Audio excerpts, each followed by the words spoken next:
Vous ne mangerez jamais aux funérailles d'un inconnu après avoir vu cette histoire. Au quartier de Nadeau, Nicole n'était connue ni pour sa générosité, ni pour son courage, ni pour son labeur. Mais sa célébrité tenait à sa bouche insatiable, et ses mains discrètes, activées comme un rituel dès qu'un tam-tam de deuil résonnait.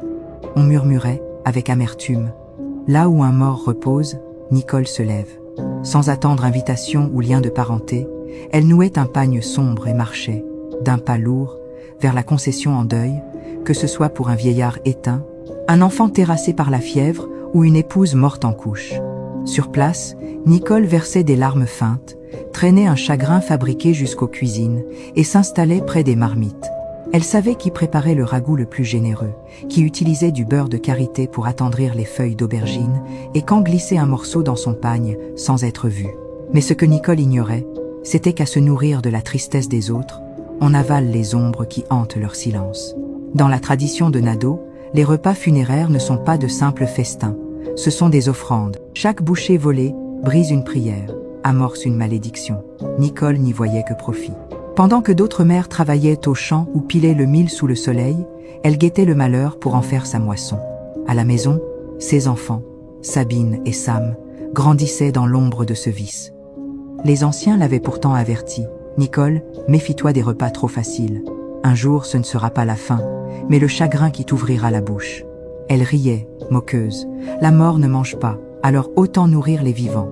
Mais elle ne savait pas qu'un jour, le mort refuserait de partager. Un matin, les tambours de Nadeau battirent d'une cadence étrange, lourde, presque caverneuse. Pour Nicole, c'était un simple appel à table. Pourtant, elle reconnut que le son venait d'un lieu rare, la lisière du bois sacré. Elle noua son pagne, glissa une calebasse dans un sac en toile et partit, rêvant du riz fumé au néré et de la viande de bœuf tendre, cuite dans le jus noir. À la concession, personne ne la salua, mais elle s'en moquait. Elle passa devant les femmes en pleurs et s'agenouilla près des plats. Sans larmes, elle frotta ses yeux pour simuler la douleur, grimaqua, gémit discrètement, puis remplit sa bouche de ragoût.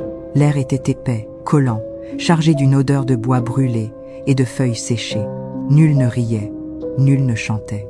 Les oiseaux même s'étaient tus, car ce jour-là, on pleurait Baba Taro, le sorcier des profondeurs. Nicole, indifférente, mangea gloutonnement, comme si la tristesse ambiante n'existait pas. Son ventre plein, elle remplit sa calebasse de riz et de viande, enveloppée dans des feuilles de bananier, puis glissa le tout sous son pagne, comme à son habitude. En quittant la concession, elle rit. « Aujourd'hui encore, j'ai validé ma journée », lança-t-elle, fière de son larcin. Mais sur le sentier rouge, sa joie resta sans écho. Le vent s'était tu. Une ombre, floue et silencieuse, se détacha du manguier ancestral, porteuse de colère. Dans les buissons, une hyène grogna, non de faim, mais d'avertissement. Nicole marchait légèrement, ignorant les forêts frémissantes sans vent et les oiseaux muets perchés sur les branches.